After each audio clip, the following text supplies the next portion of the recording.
अस्सलामुअलैकुम, welcome to my YouTube channel Saba chemist और मैं हूं आपकी प्रोफेसर सबा स्टार। आज जो टॉपिक हम लोग डिस्कस करने जा रहे हैं वो है कंपाउंड।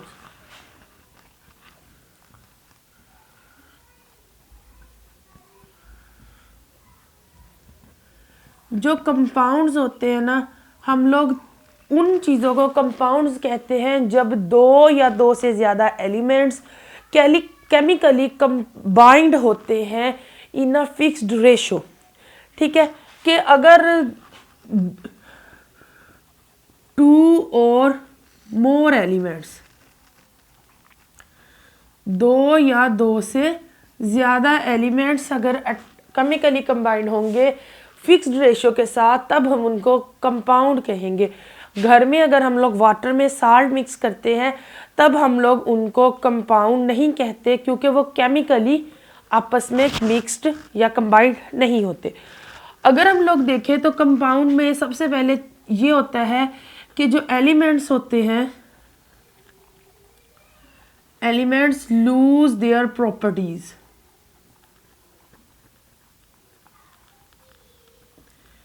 के एलिमेंट्स जो होते हैं ना, उनकी अपनी प्रॉपर्टीज नहीं रहती, वो उनको लूज कर देते हैं। ठीक है, तो जो प्रॉपर्टीज होंगी वो न्यूली कंपाउंड प्रॉपर्टीज होंगी।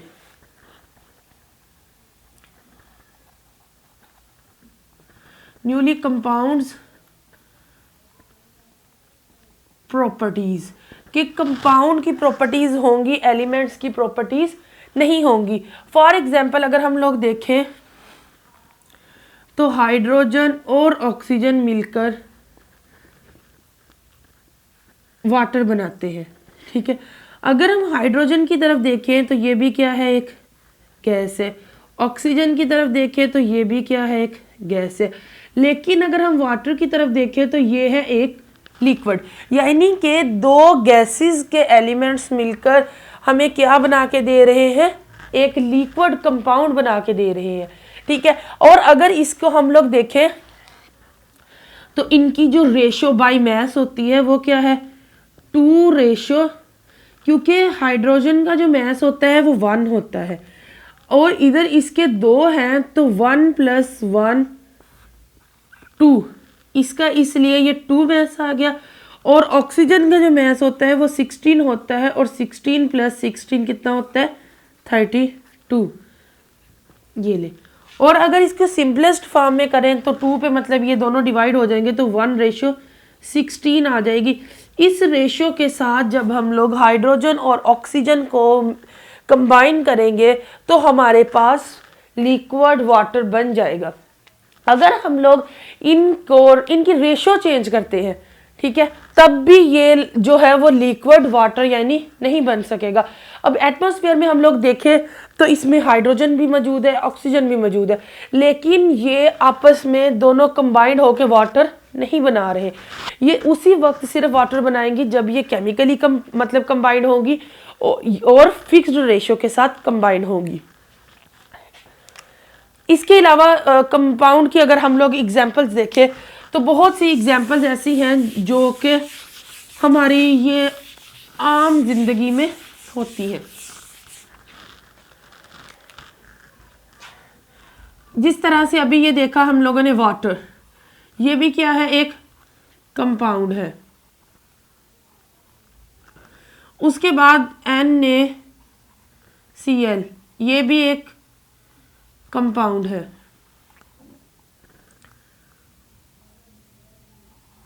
CuSO4, ये भी एक कंपाउंड है। ये जो चीज़ें हैं ये ऐसी हैं जो कि हम मतलब आम जिंदगी में, वाटर आम होता है, ठीक हो गया, NaCl जो है इनको टेबल साल्ट कहते हैं। इस तरह से बहुत से जो एलिमेंट्स हैं मुख्तलिफ रेशो के साथ मिलकर मुख्तलिफ कंपाउंड्स बनाते हैं। अगर हम बात करें कार्बन डाइऑक्साइड की, जो कार्बन डाइऑक्साइड है ये भी कार्बन और ऑक्सीजन से मिलकर बनती है, जो कि कार्बन डाइऑक्साइड बनाती है। ये भी एक क्या है तो ये कंपाउंड।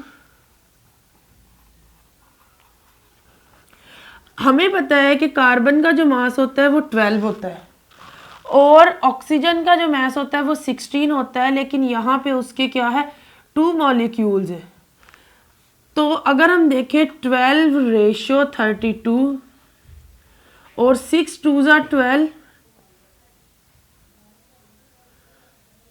और 6 5 ज़ा 30, नहीं ये 6 पे नहीं होता, 4 पे करते हैं। 4 3 ज़ा 12 और 4 8 ज़ा 32।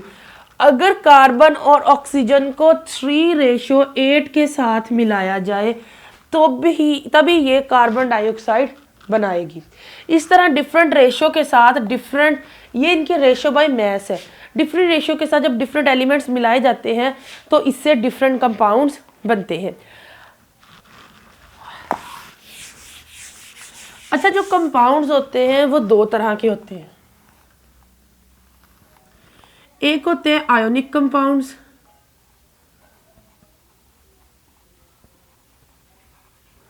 और एक होते हैं कोवेलेंट कंपाउंड्स।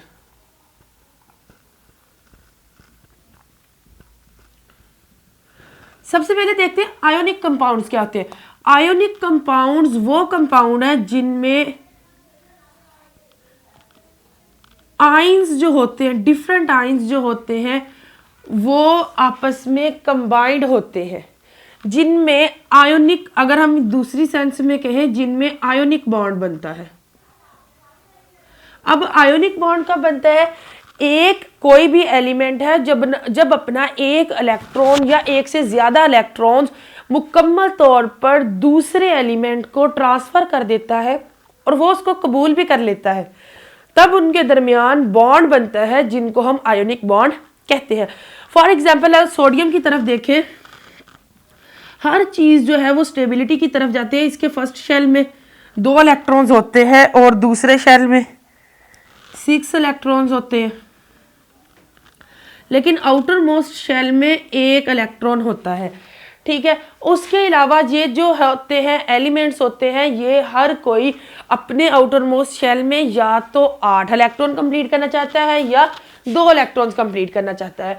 अगर हम लोग देखें तो अगर इसका एक ये वाला शेल खत्म हो जाए, यानी ये अपना एक इलेक्ट्रॉन किसी को दे दे, तो इसका ये वाला शेल जो है ये खत्म हो जाएगा।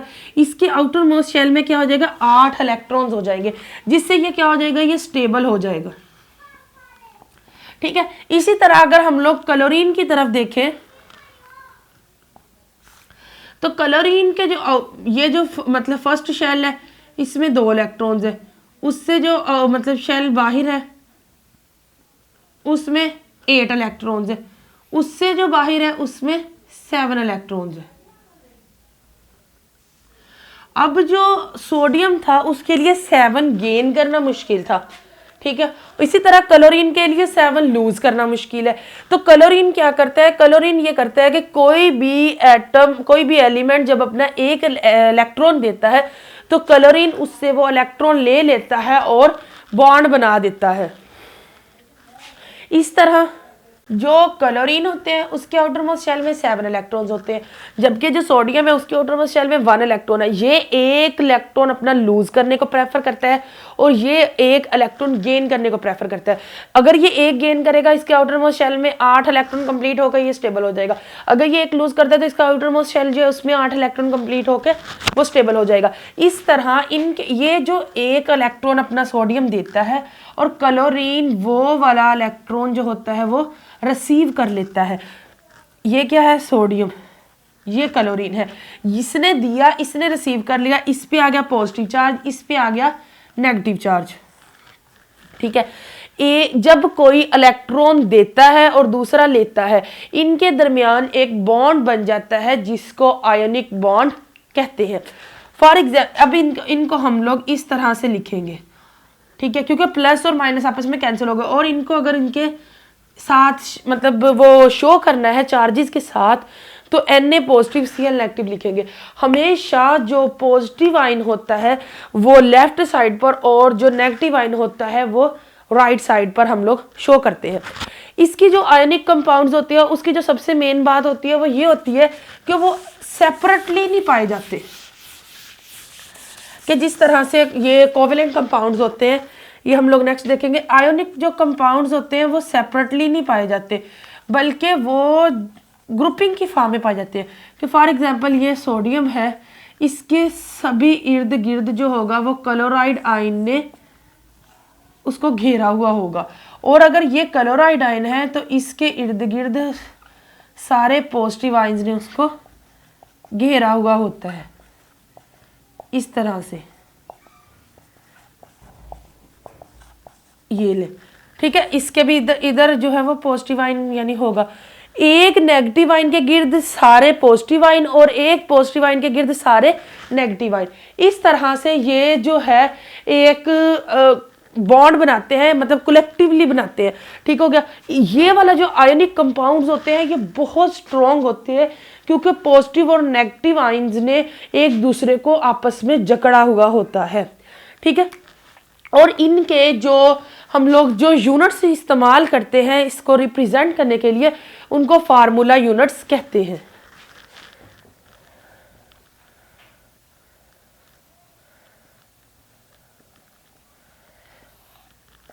इनको रिप्रेजेंट करने के लिए जो यूनिट इस्तेमाल होते हैं उनको फार्मूला यूनिट्स कहते हैं। फॉर एग्जांपल अगर हम ये देखें तो क्या था, NaCl, इस तरह KBr, ठीक है। मुख्तलिफ कंपाउंड है जिनको मुख्तलिफ फार्मूला यूनिट से रिप्रेजेंट किया जाता है। अब बात हम लोग करते हैं कोवेलेंट कंपाउंड्स की।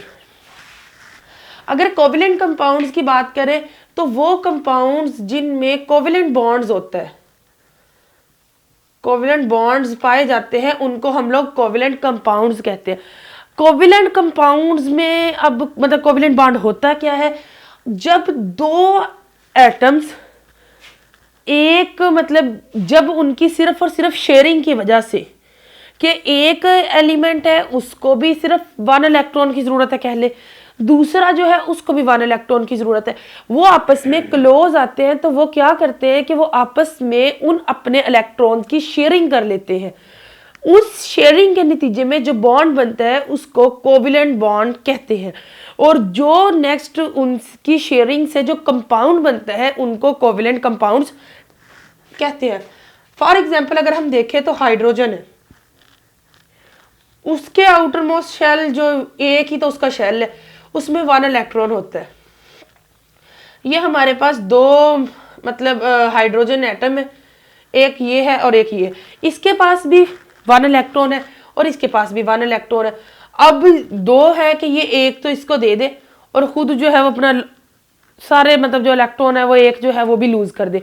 लेकिन मोस्टली ये क्या करते हैं, जब दो हाइड्रोजन आते हैं करीब, तो ये दोनों हाइड्रोजन जो हैं वो आपस में अपने इलेक्ट्रॉन्स की शेयरिंग कर लेते हैं, और इस तरह इनके जो पॉजिटिव चार्ज होते हैं, ये जो इलेक्ट्रॉन्स होते हैं इन दोनों पर, ये इस तरह इन दोनों पर ये मूव करते हैं। यानी ये जो दोनों इलेक्ट्रॉन होते हैं वो ये कहते हैं कि इन दोनों इलेक्ट्रॉन्स में हमारा हिस्सा है। इस तरह H2 जिसे हम हाइड्रोजन गैस भी कहते हैं वो बन जाती है। अगर हम दूसरा देखें कंपाउंड HCl, हाइड्रोजन के आउटर मोस्ट शेल में मतलब हमें पता है कि एक ही शेल है, उसमें एक इलेक्ट्रॉन है। क्लोरीन की बात करें तो उसके फर्स्ट शेल में 2 इलेक्ट्रॉन, उससे नेक्स्ट शेल में 8 इलेक्ट्रॉन, और उससे नेक्स्ट शेल में 7 इलेक्ट्रॉन्स होते हैं, ठीक है। अब क्या होता है, इसको भी 1 इलेक्ट्रॉन की नीड है और इसको भी 1 इलेक्ट्रॉन की नीड है। ये दोनों क्या करते हैं कि हाइड्रोजन अपना जो 1 इलेक्ट्रॉन है वो शेयर करता है और जो क्लोरीन है वो अपना 1 इलेक्ट्रॉन शेयर करता है। इस तरह से इनके दरमियान ये जो इलेक्ट्रॉन्स होते हैं इनके दरमियान शेयरिंग होती है, और ये बाकी 7 इसके पास ही रहते हैं, और ये वाले जो 2 इलेक्ट्रॉन्स हैं वो इन दोनों पर इस तरह से मूव करते हैं। दोनों वो इलेक्ट्रॉन्स जो 2 होते हैं उसमें हिस्सेदार बन जाते हैं। इस तरह ये HCl बनता है, ये जो कि एक कोवेलेंट कंपाउंड है। अगर हम इसको डॉट क्रॉस फार्मूले से करें तो हाइड्रोजन के पास जो 1 है और क्लोरीन के पास 7 है,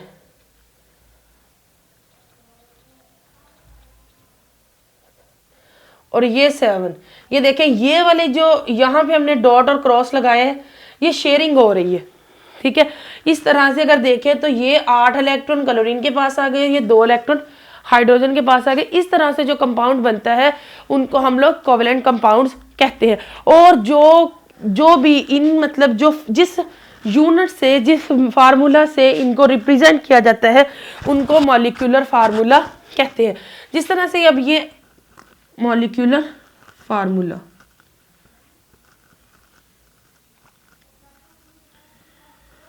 अब HCl जो है ये भी मॉलिक्यूलर फार्मूला है, ठीक है। H2O है, ये भी मॉलिक्यूलर फार्मूला है। अगर हम H2O की बात करें तो H2O में क्या होता है,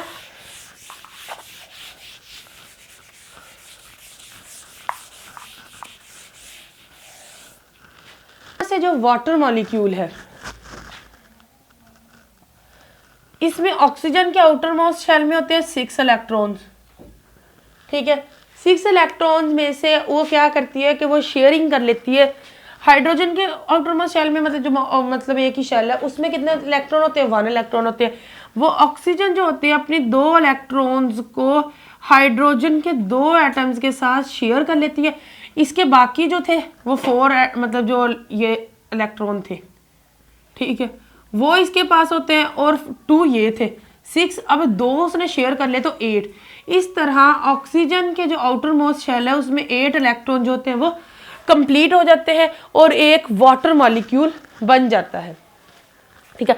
आपकी बुक पे बहुत से फार्मूलाज दिए गए हुए हैं जिसमें उन्होंने मुख्तलिफ फार्मूला मॉलिक्यूलर फार्मूला को जाहिर किया गया है।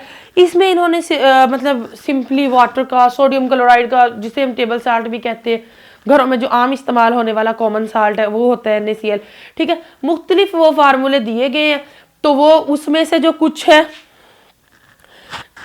है वो आयोनिक कंपाउंड्स के हैं और जो कुछ है कोवलेंट कंपाउंड्स के हैं। जिनमें आयोनिक बॉन्ड होगा वो आयोनिक कंपाउंड होंगे और जिनमें कोवलेंट बॉन्ड होगा वो कोवलेंट कंपाउंड्स होंगे। ये हमारे कंपाउंड्स के मुतालिक कुछ नॉलेज था, ठीक है। तो आज हम अपना लेक्चर इधर ही ख़त्म करते हैं। इंशाल्लाह कल को मिलेंगे एक न्यू टॉपिक के साथ। अपना ख्याल रखिएगा। अल्लाह।